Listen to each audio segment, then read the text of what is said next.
With a career spanning more than 7 decades, James Earl Jones, the iconic Broadway film, television, and voice actor, believed that theater and the arts were for all people. Like Sidney Poitier and Cicely Tyson, he refused to be limited to stereotypical roles. Whatever he did it with dignity, elegance, grace, and excellence. James Earl Jones lived a versatile life and career that pushed past many obstacles. How did James Earl Jones transcend his many challenges and circumstances?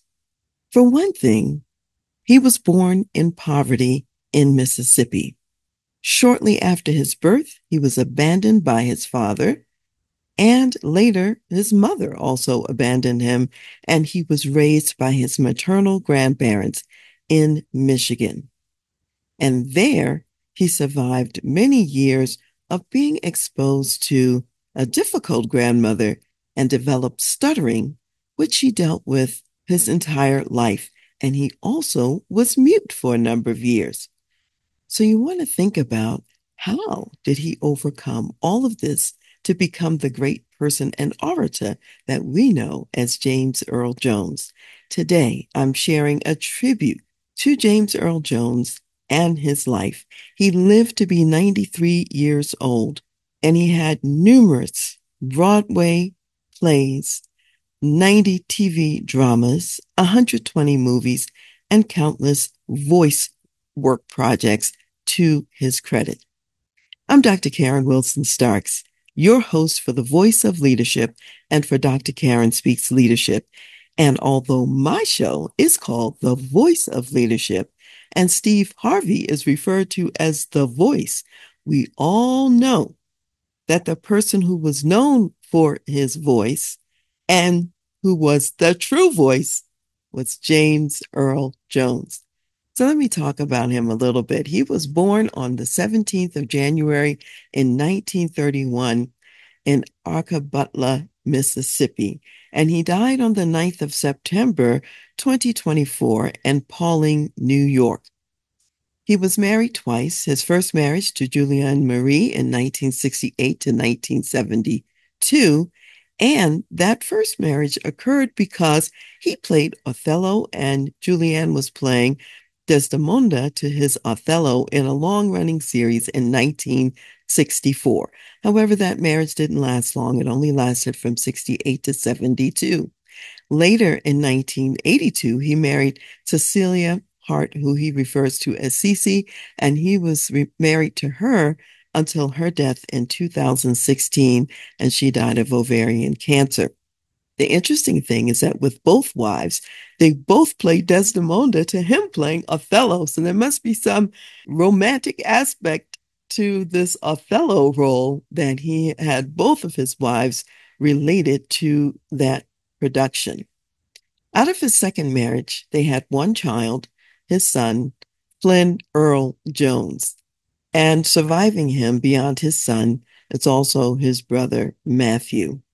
Now, one thing that's interesting about James Earl Jones' career is that he's received so many accolades and so many honors. And if he had been growing up in a later era, or perhaps had been a white man instead of a black man, he probably would have had even more honors to his credit because he deserved more, just didn't always get recognized. And he's one of the few people who received what they call the EGOT, the EGOT, which means Emmy, Grammy, Oscar, and Tony Awards. And I will mention some of those. So he got 2 Emmy Awards, and he was the first actor to receive 2 Emmys in the same year, 1991. That was for Gabriel's Fire and also for Heat Wave. He also received a Grammy in 1977 for the Best Spoken Word rendition, which was the Great American Documents that he recited in that artistic endeavor. As for the Oscars, although he did not receive a competitive Oscar, in 2011, the Academy granted him an honorary Award, which was almost like a lifetime award in the Academy. And he also got a Golden Globe Award, which was for The Great White Hope, the film edition in 1970. And as far as Tony Awards for his theater and acting efforts, he received three. First, in 1968, he was Best Actor for playing the famous boxer in Great White Hope, and he was Best Actor in his Broadway production of Fences, which was the story told by August Wilson in 1987. And in 2017, he received a special Tony Lifetime Achievement Award. So he was very storied in his awards and in his recognitions to be honored in all of those different genres. And in addition, in 2022, a Broadway theater was named in his honor, and this was the 110-year-old Court Theater, which now is the James Earl Jones Theater. His Broadway debut occurred in 1957, a long time ago. He was really a contemporary with Sidney Poitier and also with Harry Belafonte. And his first production was Sunrise at Campobello. And in that, he was Edward the Butler. And then his film debut was in the film Dr. Strangelove in 1964, and he played the B-52 bombardier in that one.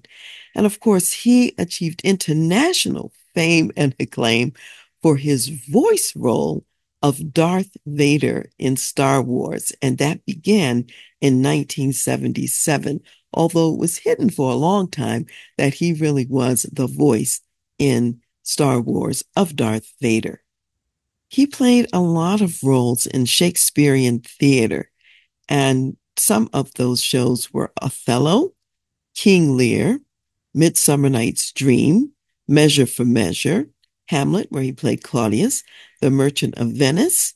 And it was at a Shakespeare in the Park event when he was playing in The Merchant of Venice that he really got discovered and picked up for Dr. Strangelove. And that's because Stanley Kubrick was in the audience and he was looking at George C. Scott, who was also in The Merchant of Venice in Shakespeare in the Park. And when Stanley Kubrick saw George C. Scott, he said, yes, I want him for Dr. Strangelove. And I also want that Black guy in this production as well. And that's how James Earl Jones got to be the bombardier, the B-52 bombardier in Dr. Strangelove. Now, if we go back a little bit to his roots, we will find that his mother, her name was Ruth Conley Jones, and she lived from 1911 to 1986. During her lifetime, she was a teacher and she was also a maid. His father was Robert Earl Jones, who lived from 1910 to 2006. And in his lifetime, he was a boxer, a butler, and a chauffeur. And ultimately, he left the family when James was just barely born. He was a newborn at the time, and his father left the family to become a stage and screen actor in New York and in Hollywood, and he first moved to New York. Later, when James Earl Jones was about 5 or 6 years old, his mother got remarried. She moved away, and she left him with her parents, who were in Michigan. They were in the area of Dublin, Michigan. So he was raised by his maternal grandparents from the age of about 5 until he finished high school and went on to college. Once he moved to Michigan, life was very difficult for him because he was traumatized by losing both of his parents, in essence, no longer having his mother in his life on a daily basis. And he was under the tutelage of his maternal grandmother, who was Choctaw and also African American. And he described his grandmother as the most racist person that he had ever known. And he said that she blamed whites for slavery and she blamed Black people and Native American people for allowing it. And he had to hear her daily rants on this subject. And because of the traumatic transition from Mississippi, where he was born, all the way up to Michigan under these circumstances and conditions and being abandoned by his parents, he developed a very difficult stuttering problem. And it was so severe that he went into mutism, where he did not speak at all for many years. So, from the age of 8 years old until he was in high school, he did not speak except for at home with his family. And he lived on a farm with his grandparents. He was able to give commands and speak to the animals, and he was able to speak to his family. However, if anyone came to the house or if he was in any other setting, he did not speak at all. It wasn't until he was in high school that an English teacher, Donald Crouch, discovered that James Earl Jones had a gift for writing poetry. And he encouraged him to read his poetry aloud in class. And in fact, he challenged him. And he says, if you've really written this, then recite it from memory out loud in class. And James Earl Jones decided to step up to the challenge. And he recited the poem without any difficulty. And from that moment on, started a whole new life. His teacher taught him how to sound out each word carefully, which would help to prevent the stuttering problem. He also joined the debate team and he entered oratorical contests. So he continued to work on his speaking. And in 1949, he graduated from what was then called Dixon Rural Agricultural School, and he was the vice president of the class. That school is now called Brethren High School, and it's located in Brethren, Michigan.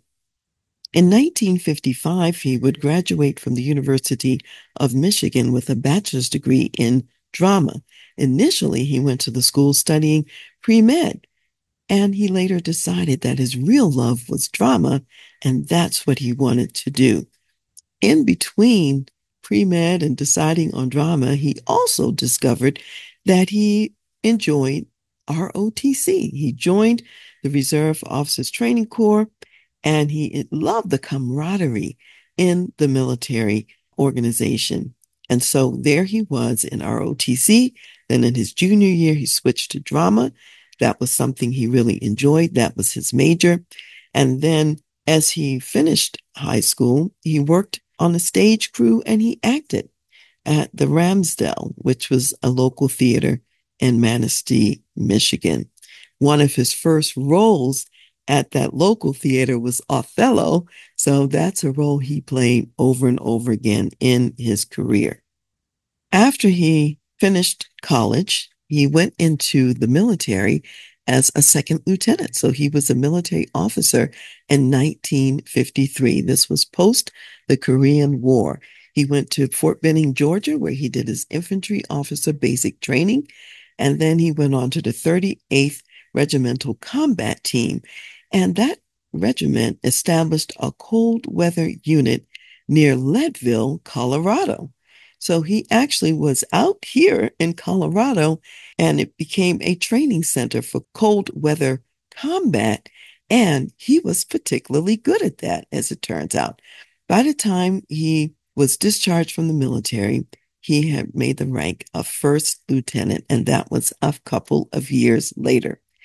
After all of that, he moved to New York. And in New York, he went there so that he could study at the American Theater Wing and learn to be an actor.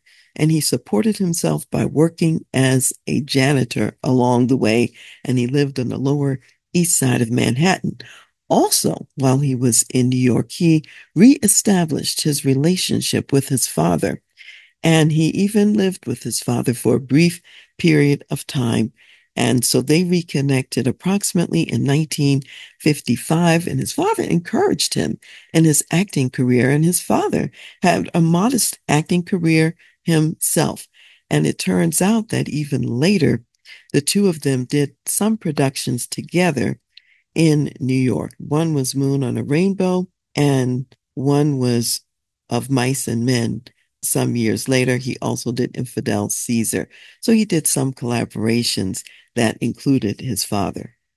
Hi, it's Dr. Karen here, reminding you that change is very challenging and difficult, even under the best of circumstances.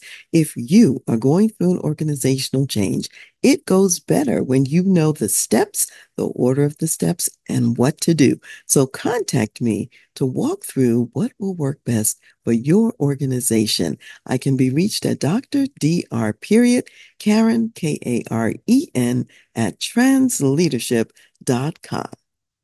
What was also interesting about his career is that not only did he do Shakespeare, which was one of his great loves, and he was great at doing Shakespeare, he also did a number of other kinds of roles as well. For example, in 1969, he filmed some Sesame Street test shorts, as they were called.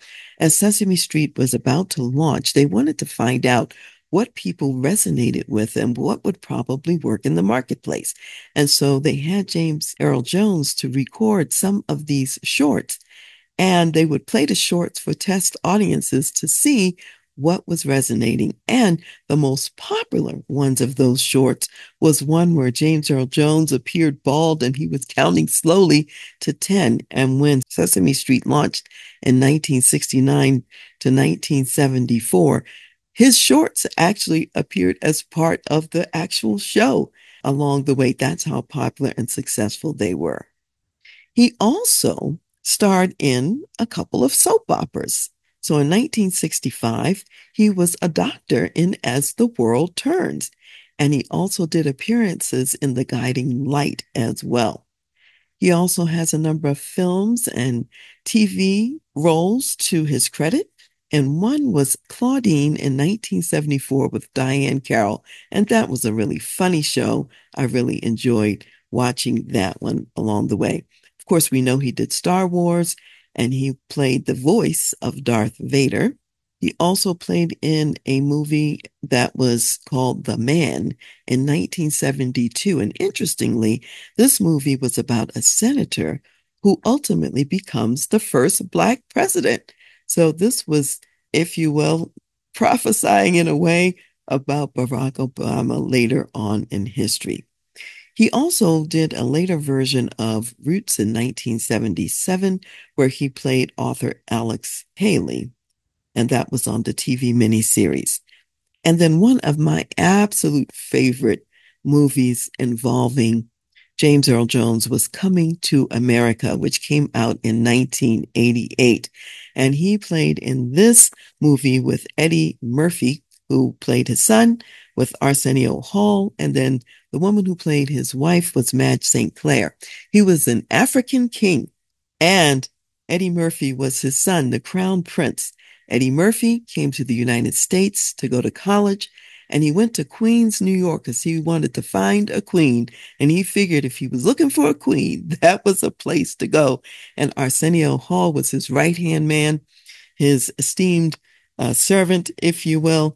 And what Eddie Murphy wanted to do in this role, he was playing as if he was not rich. He was a wealthy prince, but he wanted to be an ordinary person so that he could find the woman who had the right heart, who wouldn't be after him for his fame, position, or his money. And ultimately, the story is a funny romantic comedy about his exploits in New York, how he meets a woman, and how his family comes to visit and are appalled by the deplorable conditions in their mind in which he's living as he's pretending to be an ordinary person. Very funny movie. I enjoyed it back then when it came out.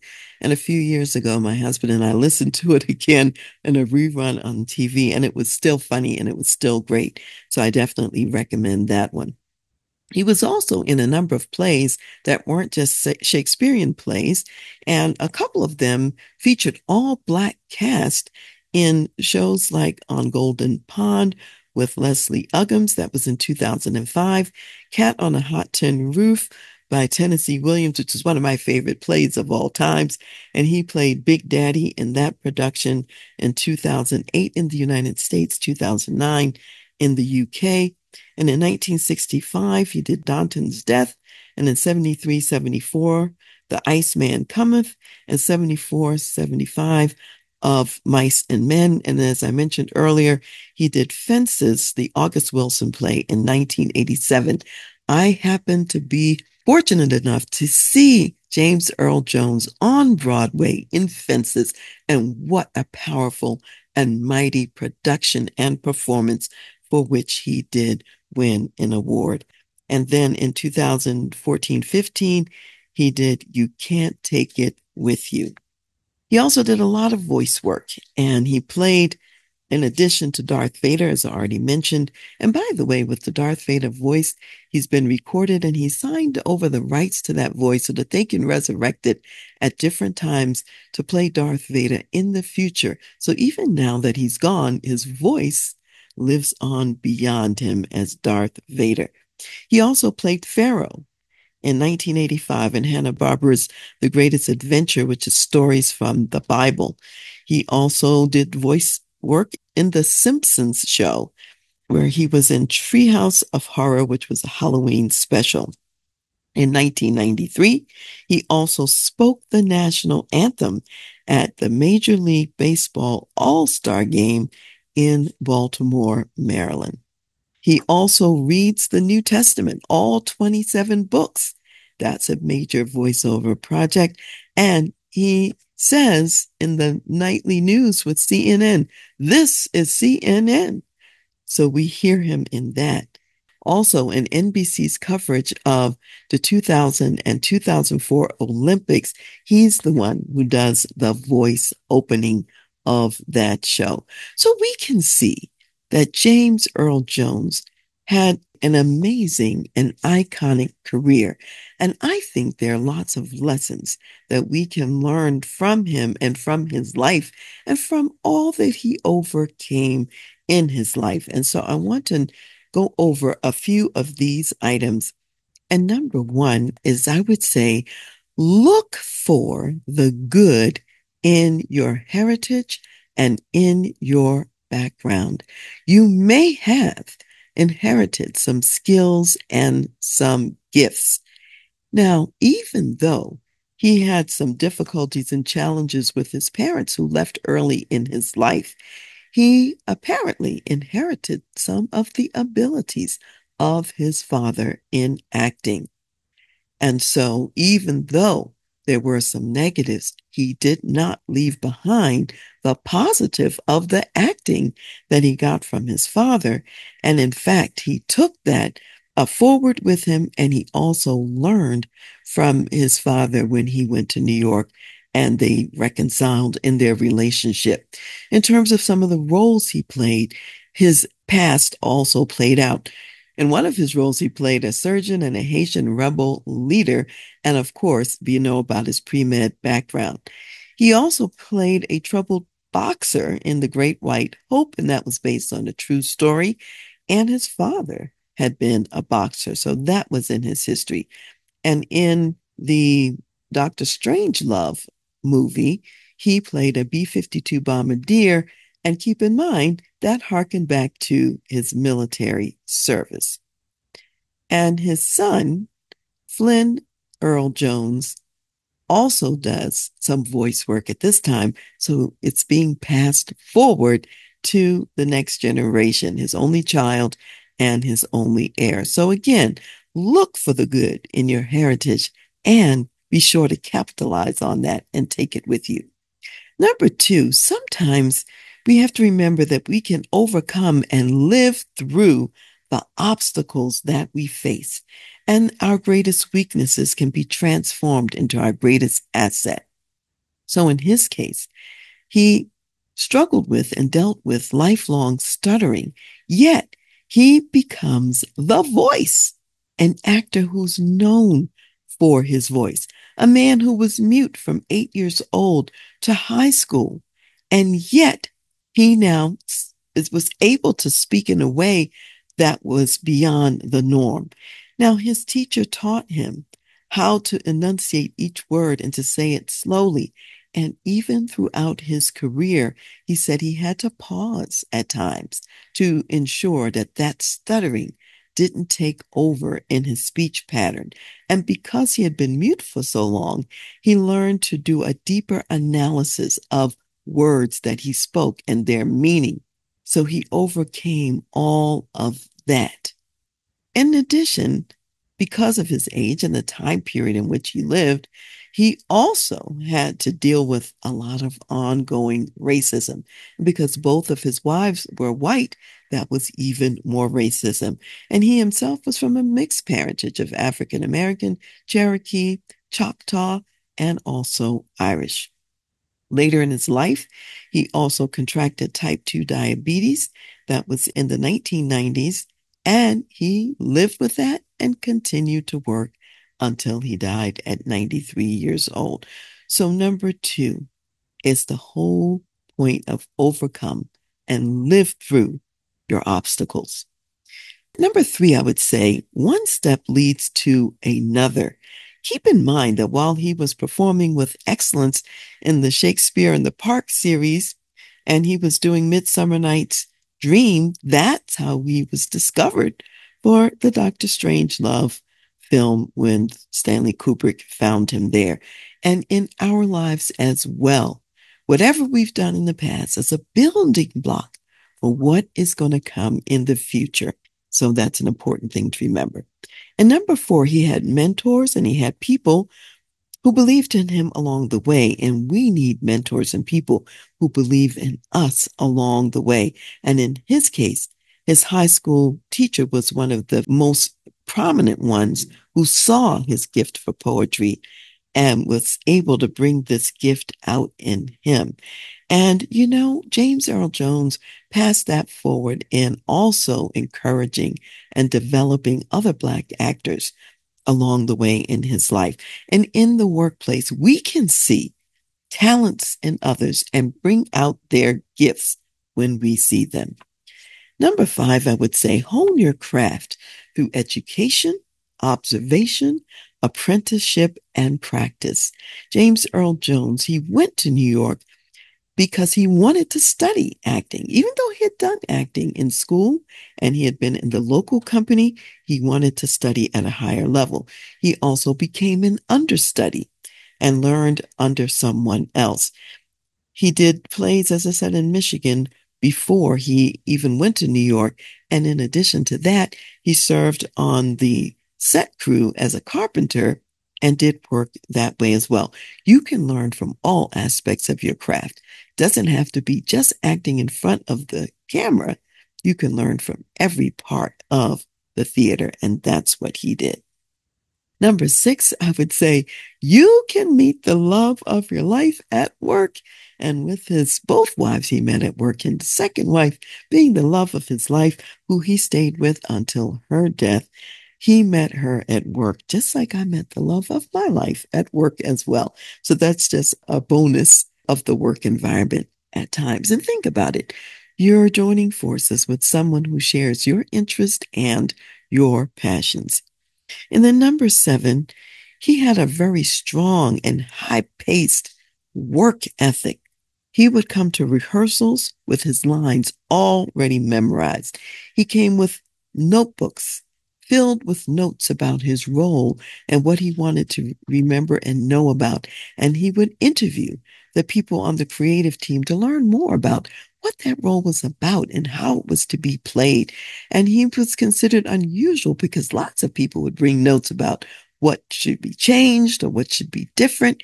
And in his case, he mostly wanted to study how to make that role very special. And in doing so, that is often how he ended up winning the awards that he won. The last performance that he did on Broadway also included the great Cicely Tyson. It was the Gin Game in 2015. So we find here that James Earl Jones had a remarkable life, and we can learn a lot from him. And I'd like to close today by sharing a set of Bible verses about someone else who also had a voice problem, and that is Moses in the Bible. I'm going to read from Exodus, the 4th chapter, starting with verse 10 and going through verse 12, and it says, Then Moses said to the Lord, Oh, my Lord, I am not eloquent, neither before nor since you have spoken to your servant, but I am slow of speech and slow of tongue. So the Lord said to him, Who has made man's mouth? Or who makes the mute, the deaf, the seeing, or the blind? Have not I the Lord? Now therefore go, and I will be with your mouth, and teach you what you shall say. And here's what I want to say. God knew what gifts he had placed in Moses. God knew what gifts he had placed in James Earl Jones. And in both cases, he did not let them go to waste. He brought alongside them the help that they needed so that they could live out the life of purpose that he had called them to. And guess what? The same is true for each of us. God remembers us. He's placed gifts in us, and he has a purpose that he will fulfill if we will do as God said to Moses, to trust him with our voice, with anything else that he has given us and that he will use for his glory and for his honor. So have a blessed day as you think about and celebrate James Earl Jones and learn something from him.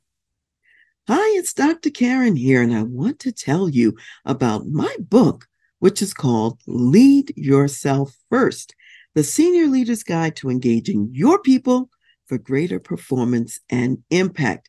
It's a book to inspire you about the challenges that you have overcome and the vision that you've realized in your life. It's from these struggles, triumphs, and temporary setbacks that others will be inspired and that they will have the courage to lead themselves first and also to lead others. In the first chapter, which is called Envision the Future, I talk about the rocky education path that I had to forge and overcome to realize my vision to become a psychologist. And that was all the way from elementary school straight through graduate school. There were obstacles. The path wasn't easy. And yet, entering graduate school with only $30 in the bank, I ended up finishing graduate school with no debts. When you walk step by step in the vision, even when it doesn't look like where you want to be, doors open and resources come to you because you hold the vision and you keep walking. So here's what I wanted to say to you. Lead yourself first. This book will walk you through your journey as you go through the open doors and as you continue to walk, just like I walked through mine. So get your copy of Lead Yourself First. Hold the vision for yourself and your life and be successful.